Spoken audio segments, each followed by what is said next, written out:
Welcome, everybody. I'll read the initial statements. I'll turn it over to Charlie to do the roll call.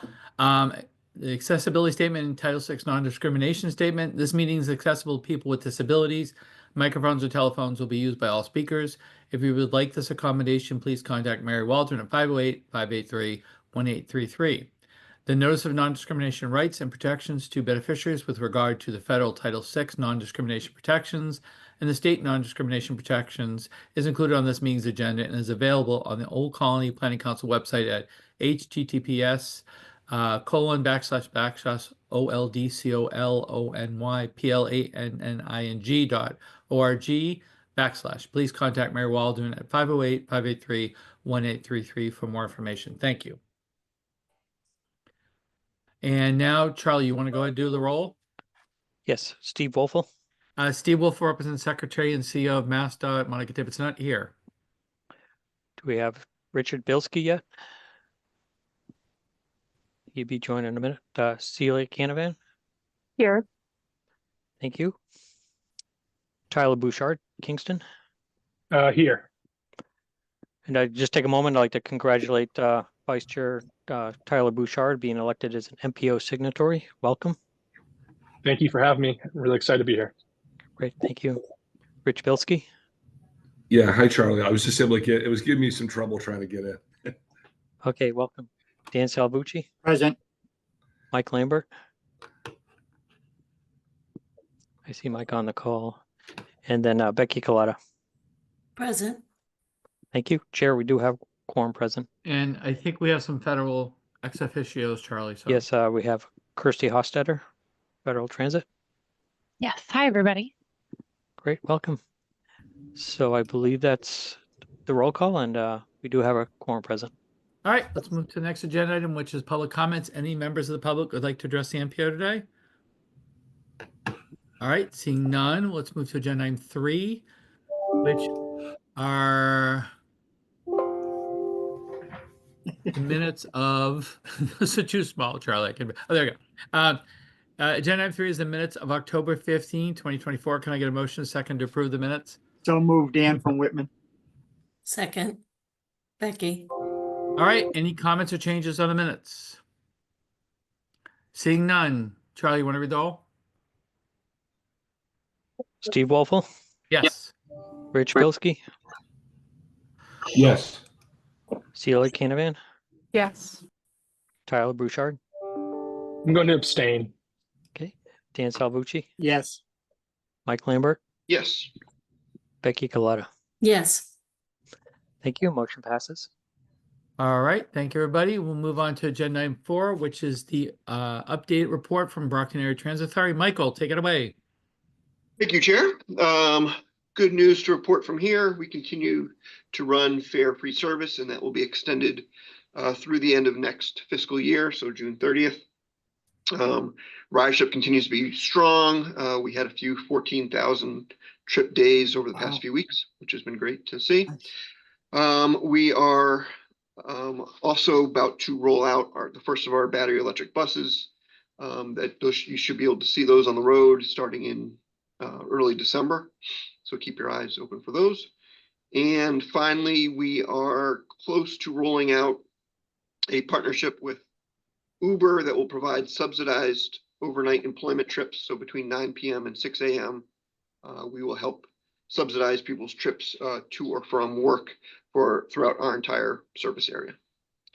So we'll have more specific promotional material on that over the next few weeks. All right. Any questions for Michael? All right, thanks, Michael.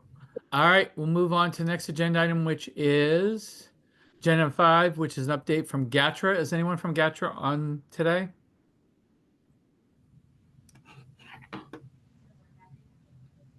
I don't see any.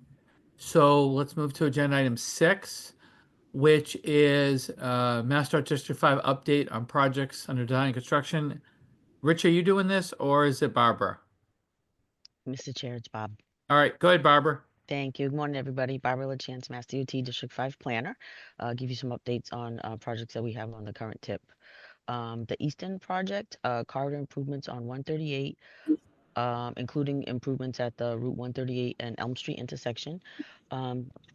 This 100% review has been completed on this project, and the design consultant is currently moving towards the PSNE, which will be dependent upon an appeal that MassDOT sent for the order of conditions. So we're not sure when that'll be in, but it'll be dependent upon DEP's response to the order of conditions. Next project is Brockton intersection improvements at Center Street, which is 123 and Plymouth Street. Currently, this is at 25%, and we finished the revision 2 for the highway and right-of-way plans at the beginning of October. I'm sorry, the end of October, and we anticipate a full revised 25% submission early December of this year for that project. Next, we have Stoughton corridor improvements on 138 from the Canton Town Line to Charles Avenue. This is phase 2 of the 138 improvements. Let's see, PSNE was completed in January. We have been working through some Article 97 issues. Right-of-way is in process for this, and MEPA is also in process for this project. All of the environmental permits have been obtained. We do anticipate the PSNE 2 submission the end of this month. Next, we have Brockton intersection improvements at Lyman Street, Grove Street, Summer Street, including the replacement of the Grove Street Bridge over the Salisbury Plain River. This here is currently at 25% with revised 25% plans due the end of this month. Abington intersection improvements at Hancock and Chestnut Streets. Let's see. We just finished up the 75% review for this project, and we're waiting for the designer to submit response to comments, which they have said they should have by the end of this month, and then we can schedule a comment resolution meeting for this project. Avon intersection improvements at Route 28, Spring Street, and Harrison Boulevard. Let's see. We just finished up a 25% design submission, and they're working on the response to comments. We will still need a revised DJW and a utility site walk before we can have a design public hearing for this project. Next, we have Kingston, Duxbury intersection improvements at the Route 3 ramps, northbound and southbound, and Route 3A, Tremont Street. This one here is still at, I believe, pre-25s. ICE took a very long time for this project, but I believe they worked through ICE Stage 2 for this, and we anticipate the 25% submittal for this on January of 25. Next, we have Duxbury Bridge Replacement, Powder Point Ave over Duxbury Bay. Currently, this project is still in preliminary design phase. MassDOT is conducting a study that will evaluate the different bridge types for this project. Coordination with the town and the public will occur this winter and early spring for this project. Abington intersection improvements at Randolph Street, Richard Fitz Drive, which is 139, at Chestnut Street and Old Randolph Street. Currently, this is at, let's see, revised pre-25% has been reviewed, and response to comments should be in mid-November. We're actually waiting for them. This one will need a comment resolution, and we'll work on scheduling that once the responses come in. Let's see. Next, we have Kingston bridge replacement, Smith's Lane over Route 3. Let's see. ICE Stage 2 for this was completed in July of this year, and we anticipate the 25% submission mid-January of next year. Then we have Stoughton intersection improvements at Canton Street, which is Route 27, at School Street and Summer Street. This project is 25% came in for this project, and it's under review until mid-December for this project. So that's good. It's moving along. Brockton intersection improvements at Route 123, which is Belmont Street, Pearl Street, and Stonehill Street. Let's see. I believe this has gone through ICE Stage 1, which is completed in March. And the 10% design submission for this project is due in March of next year. I believe we're waiting for some paperwork to come in from the design consultant to move forward with the work on this project. Hanover, corridor improvements on 139, which is Hanover Street, at Main Street, Center Street, and Silver Streets. Let's see. It's still in the ICE stages. We completed ICE Stage 2 in February of this year, and we do have a public informational meeting scheduled for December 5th for this project. And then they can, once we have this meeting, we can move forward with the pre-25%. Then let's see, Abington, intersection improvements at Route 18, which is Bedford Street at Route 123, Brockton Avenue. Let's see, this one here is, I believe, still a pre-25%. We just finished up a pre-25% road plan review of this, and we anticipate a 25% submission in February of next year. Then we have, let's see, Duxbury intersection improvements at 53 and Franklin Street. And this one here, we received the scope and fee in April of this year, and the design consultant was just sent a notice to proceed at the end of October. So we're waiting for a design schedule and a submission schedule for this project.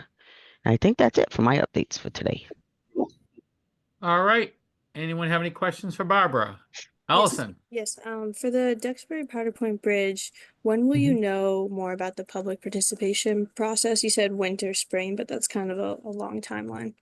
I think they have to determine the bridge type that they're going to be using first. I think that they're working through that process before they move forward with including the town and the public. Yeah, that seems to be an issue for the public because they want an input on the type of design for the bridge. They're worried it's just going to be a highway bridge. So if you guys already have a design before you come to the public. Yeah, I can forward along the our project manager name to Charlie and Bill so that they can Is it pass Brian? along. Yes, you you have Okay. his information already. Yes. Yeah, Okay. he's not very responsive. Okay. All right. Well, if you could relay to him, sooner is better for the town to get the public involved. Absolutely. Okay. Appreciate it. Thank you, Barbara. No problem. Thank Do you. you know anything about Section 106 reviews? I do not. Okay. No, all right. I do not. Thank Sorry. you. All good. Just so everyone's aware what Allison is referring to, on the Old Colony Planning Council side, we're getting a lot of feedback from Duxbury that there's concern that the public wants to be involved in the early design stage and seeing some different options for the bridge before it moves forward. And there's been a fair amount of emails going back and forth with OCPC and with DOT and with members of the town. And it's starting to become quite a hot issue in Duxbury and for Old Colony Planning Council, just so you guys are aware of the scope there All and right. So where let me see. Allison's coming from. Thank you, Becky, for that update. We'll follow up. Sure. Yeah, and I definitely will pass along this information to Brian.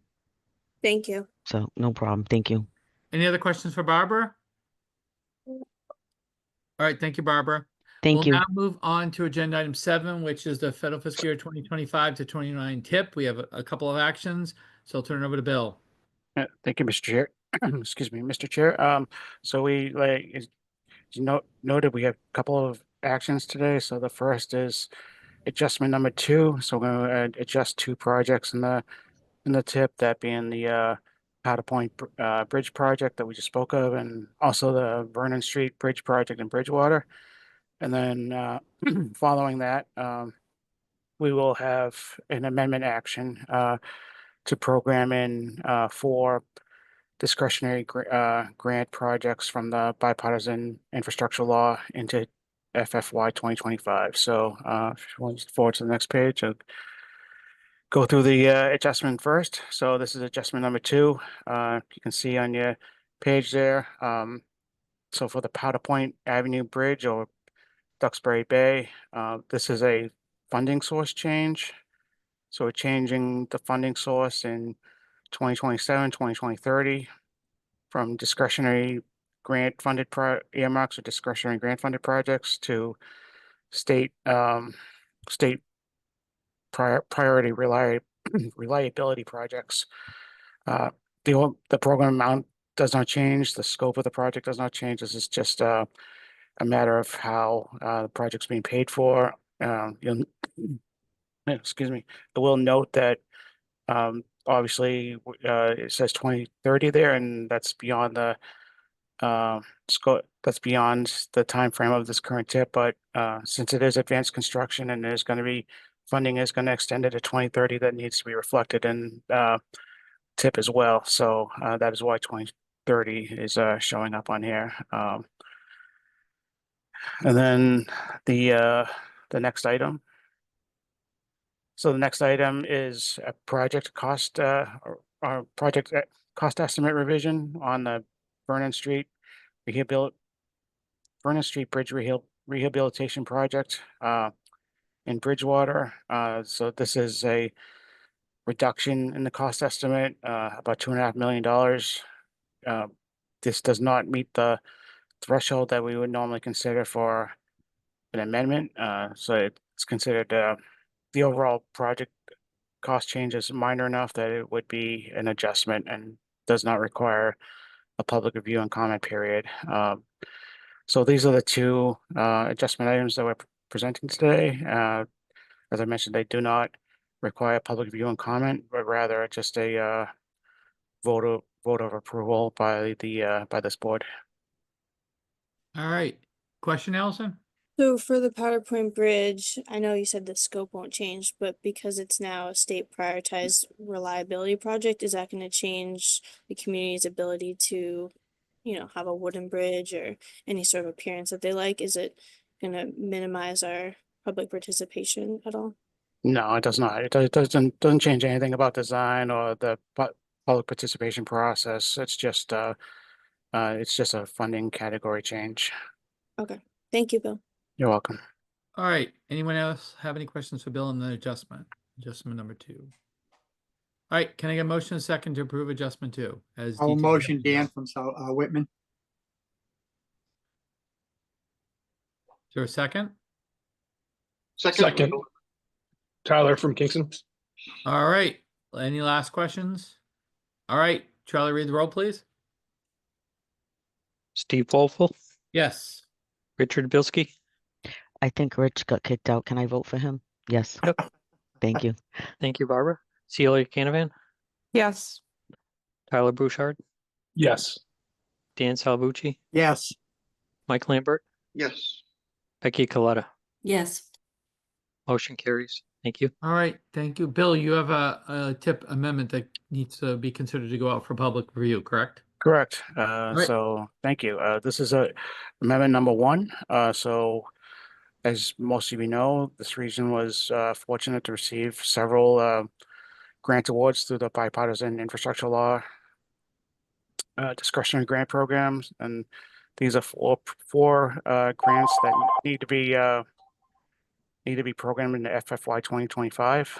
So see on the on your screen, the first one is in Brockton. The technology project on downtown Brockton, that is a SMART grant. So that's adding that project to 2025. The second one, also in Brockton, downtown Brockton improvements. That this one is through the RAISE grant.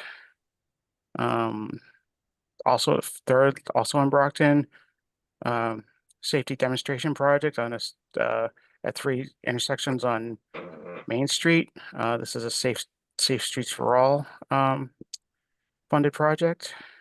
And then finally, the next page. Finally, in Plymouth, the construction, or the design and construction of 2 new culverts and the removal of a culvert. And this is being done so under the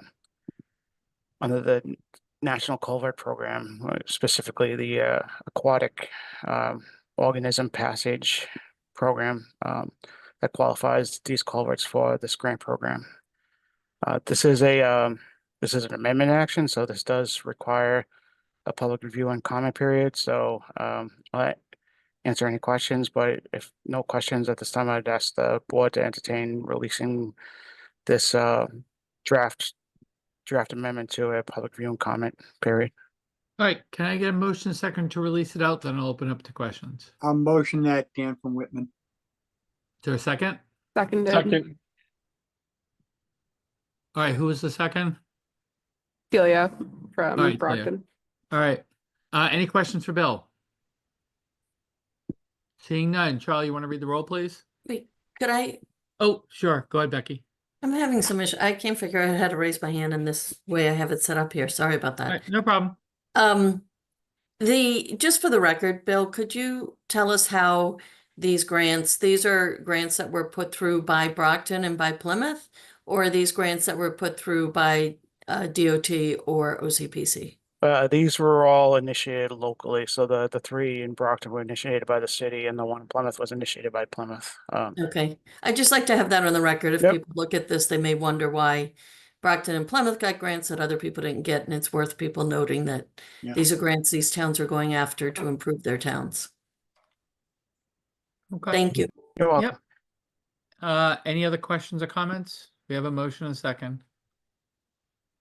All right, Charlie, you want to read the roll now? Steve Wolfle, Yes. Rich Bilski. Yes.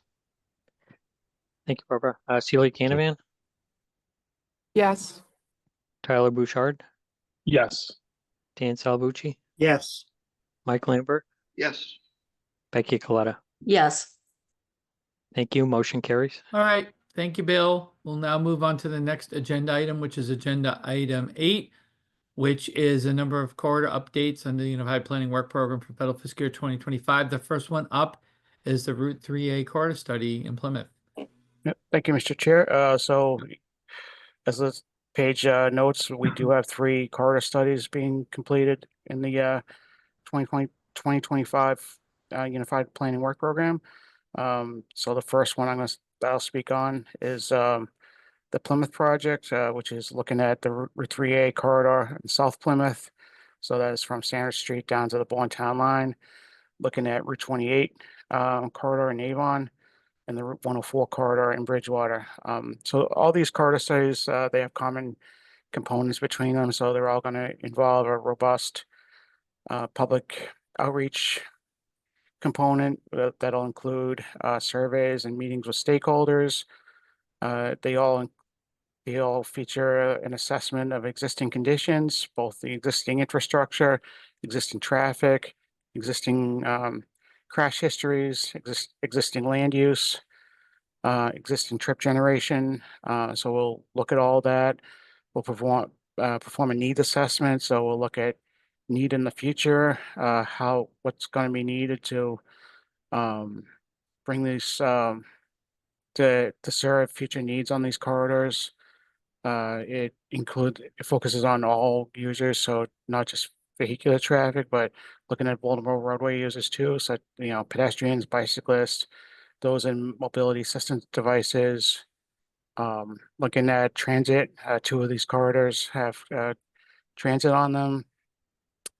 So we'll be looking at all of that, and then eventually, we identify both short and long-term projects. When we look at safety, we'll be taking the safe systems approach. So not only looking at existing crash patterns and crash rates, but we'll be taking a proactive look at where there is risk and how we can mitigate that risk.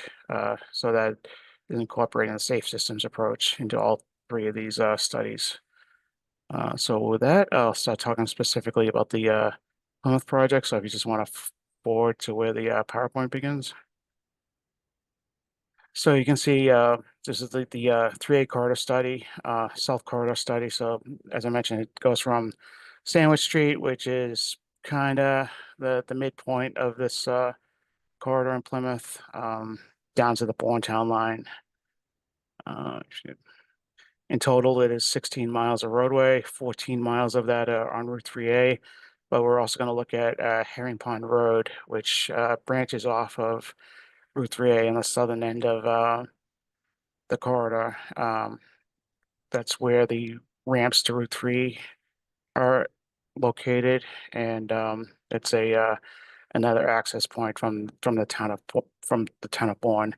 Jurisdiction of this facility is mostly MassDOT. Herring Pond Road is a local road, but 3A in its entirety is MassDOT jurisdiction. It's a minor arterial. It is federal aid eligible.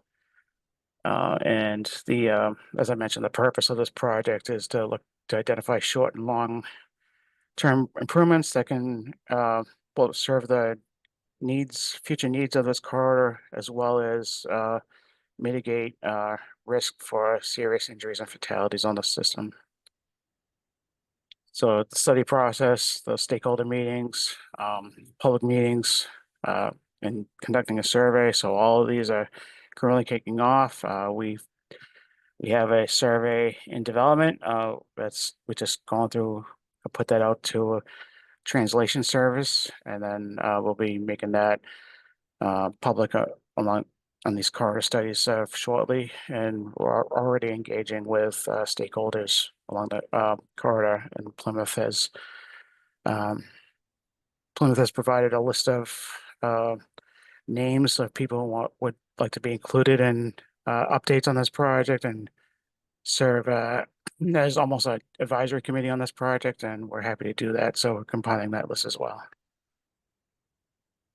So in total, we are looking at 15 total intersections along this corridor. We're doing that crash analysis, and then nine traffic count locations where we'll look at the overall volume as well as speed and percentage of heavy vehicle traffic. And the speed and heavy vehicle traffic, as I mentioned, when we look at risk, those are particularly important to know. So we'll be doing that at various checkpoints along the corridor. After that initial data collection is done, then we're doing the analysis. So the usual stuff, level service, crash rate, and then doing that risk assessment, and then ultimately identifying through working with the public and working with MassDOT, identifying potential improvements along this corridor. Then you can see the overall timeline. This is generally the length of the program year. So we'd be looking at a report late summer, fall next year. And this is my contact information. If anyone has any questions about this project, you can ask following the conclusion of this agenda item, or you can always just reach out to me through email or phone as well. I think, yeah, I see Becky's hand is up. So Becky? Yep, sorry, I was muted myself. Hey, Becky. Hi, Bill, is that project being driven by specific developments in that region, or is it just safety audit issues? What's driving that project? So it's a so when we develop the program each year, we'll look at the overall region, identify areas where maybe we haven't looked at in a while. We did do a 3A study in its entirety. It was probably at least 10 years ago, probably longer than that. So it's outdated. So it's been a while since we looked at this corridor. Plymouth did specifically request if we could look at this. I know that they have a lot of concerns about safety for pedestrians crossing this roadway. So there are areas along in the southern area where you have residential neighborhoods on one side of the roadway, and then on the other side, you're kind of near shoreline where people want to walk. So there are areas where there's not a lot of development, and travel speeds can get pretty high. It's a windy road, but then you do have this presence of pedestrians trying to cross the road. So that's been a specific concern of the town. So that's going to be a specific focus of the study. Down in the southern end, there was a tip project for the intersection of Route 3 at Herring Pond Road.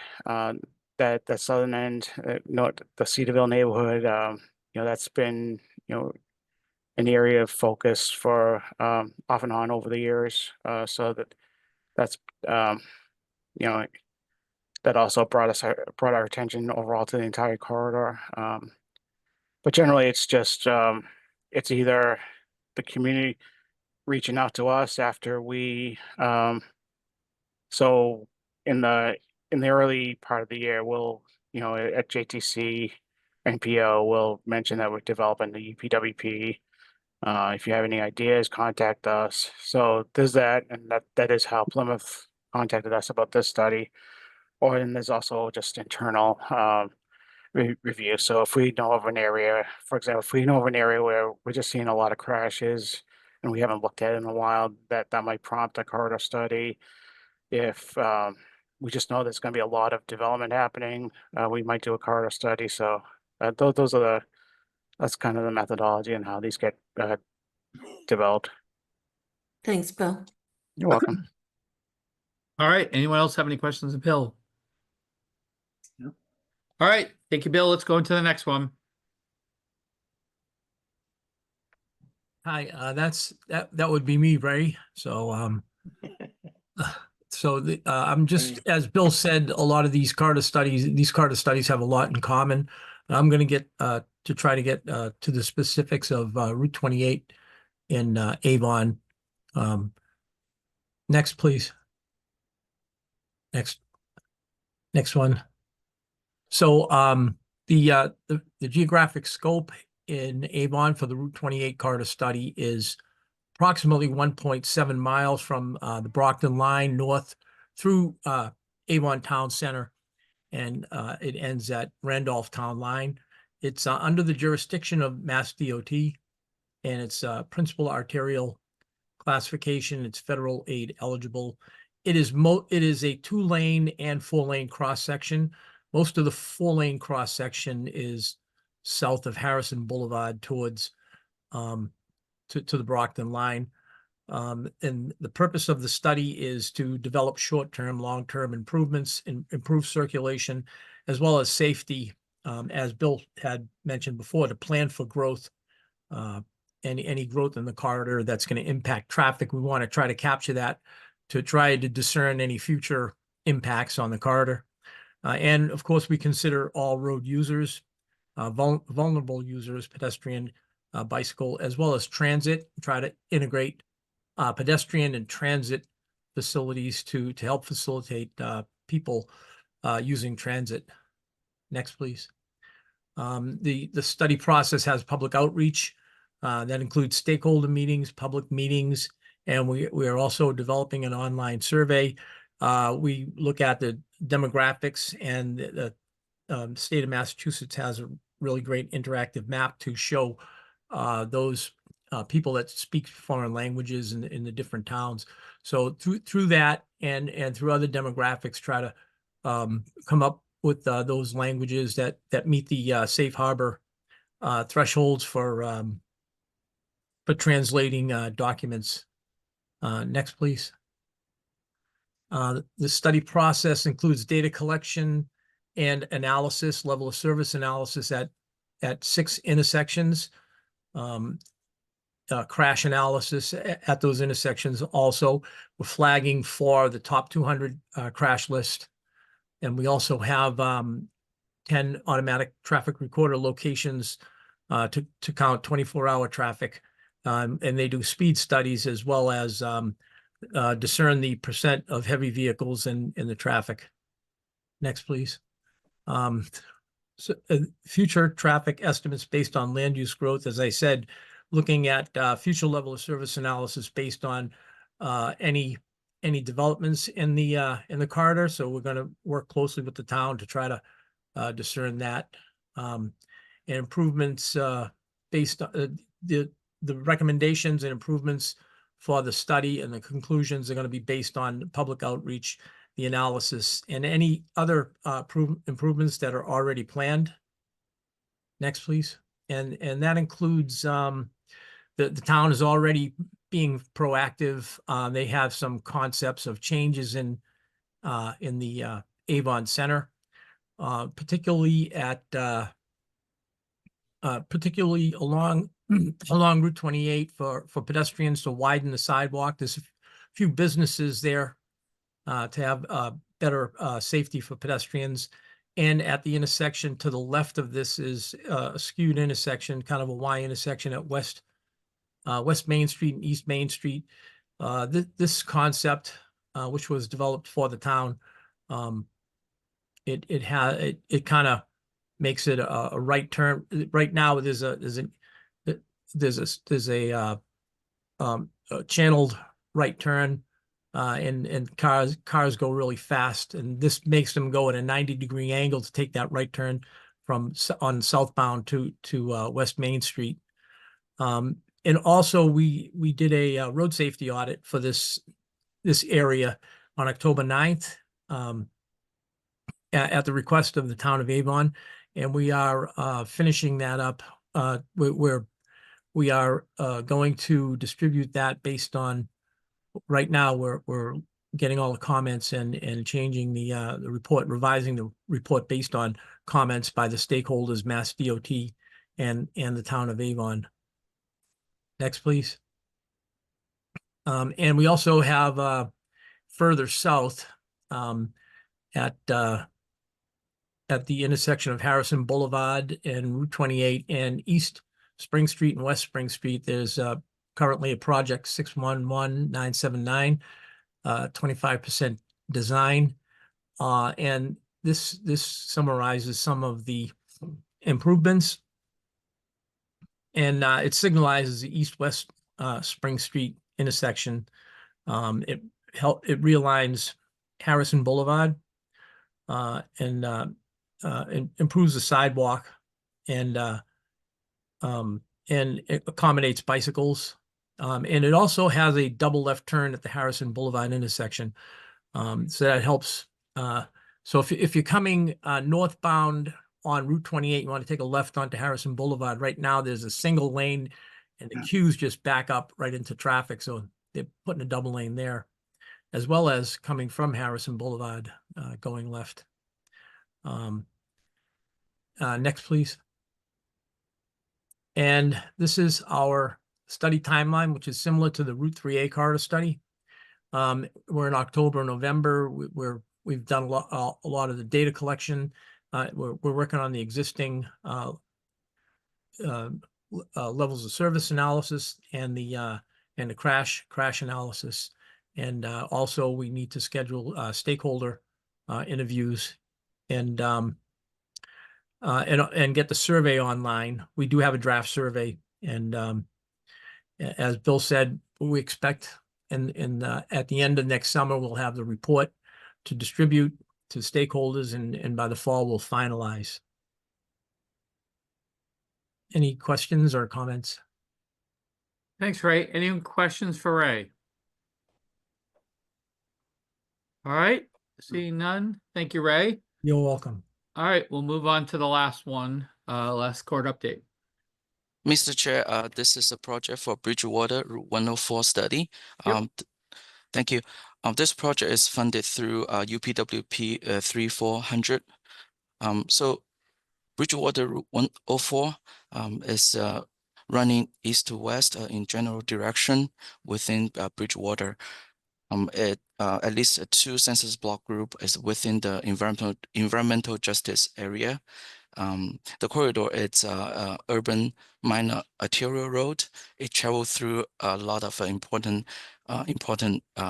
locations, including Route 24 interchange, Bridgewater Renan Regional High School, Middle School, and Central Business Area, as well as Bridgewater State University.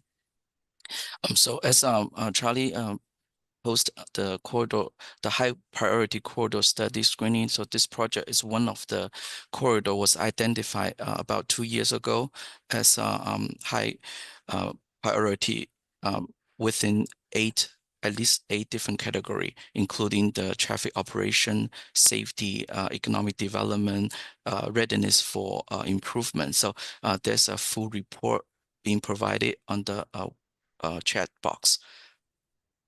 So most of the corridor is under local jurisdiction, except the portion over the Route 24 interchange. So there a lot of similarity among this three corridor study, and thanks Bill and Ray cover a lot of wonderful grounds. So the four major step for the corridor study, obviously the first one is about the data collection. The corridor will well document most current ATR, turning movement count. We will also go out to the field to conduct field audit. Second is main value for the corridor study is the evaluation for the existing and projected to the future. What's the condition look like in the future? We'll be using a travel demand model. Currently, OCPC has its own regional travel demand model, and we'll be also testing out the state TDM 23.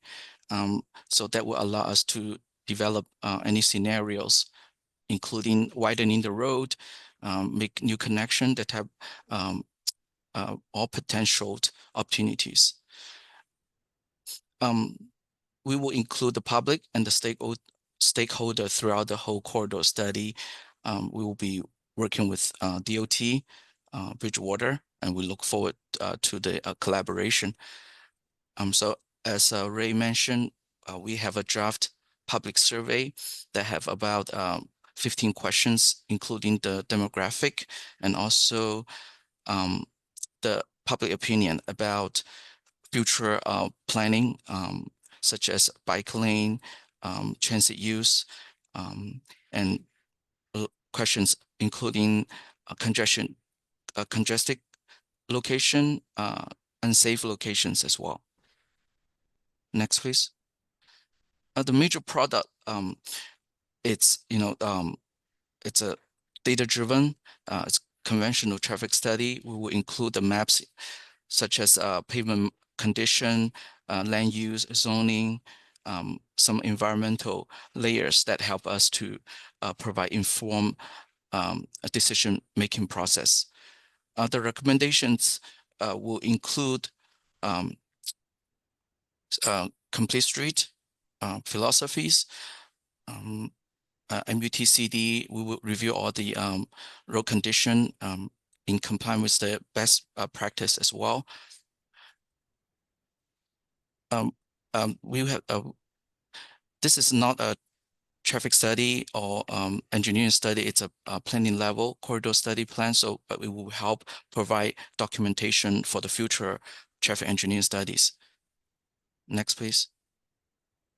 This is general timeline for the corridor study. We are a second month into the study. We are hoping to provide a draft report next year, approximately in May, and we will provide update next couple months for the committee.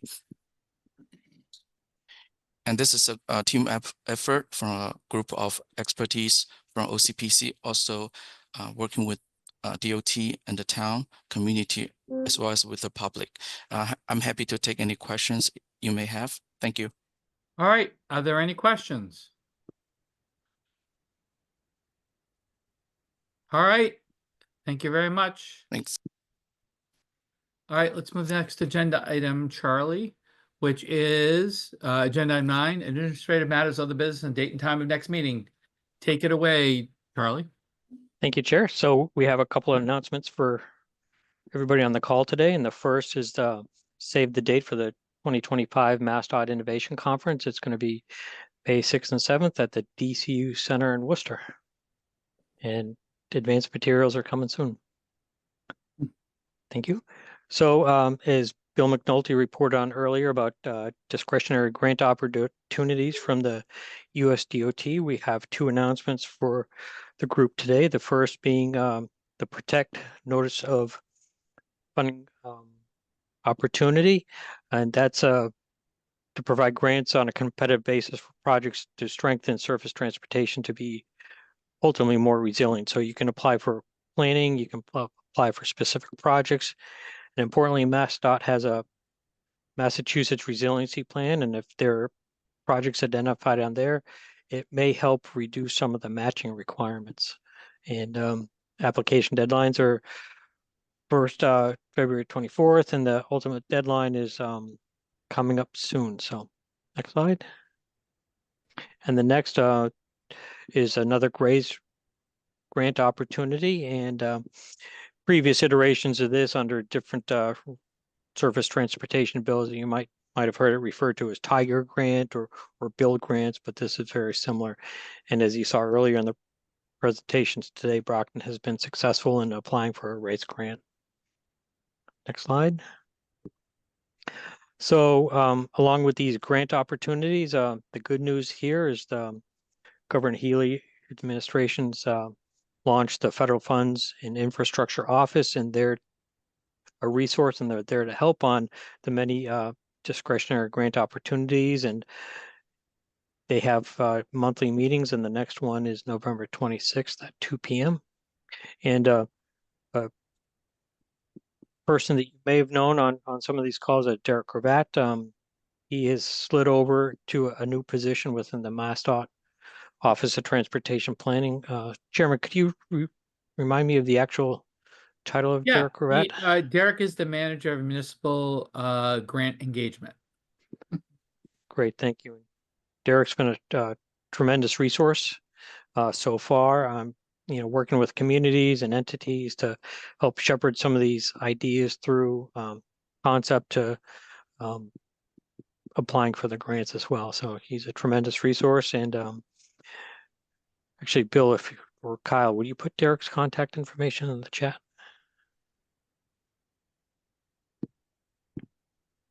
And then next slide.